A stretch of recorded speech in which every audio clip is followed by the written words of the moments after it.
Hiyawan at palakpakan ng mga nanood sa VIP screening ng Liwanag sa Dilim the Musical sa Makati City. Tampok dito ang mga awiting isinulat ni Rico Blanco nung siya'y nasa River Maya pa at bilang solo artist.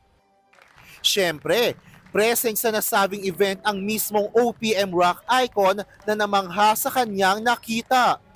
Well, hi. I was just really focused on what was happening, following everything that was going on stage, all the brilliant acting and singing and the musical arrangements. I'm hearing my songs for the first time in this new context. It's like I'm still processing it.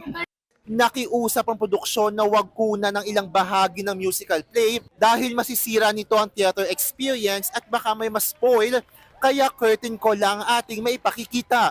Pero kung si Rico ang tatanungin, naway tumagos sa mga makanonood ang mensahe ng musical play pati na ang kanyang mga awitin. Nadala ako sa ibang universe eh.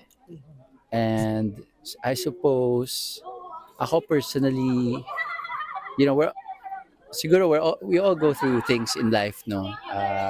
Stress and whatnot. This was a really nice escape for me, to get transported to this universe.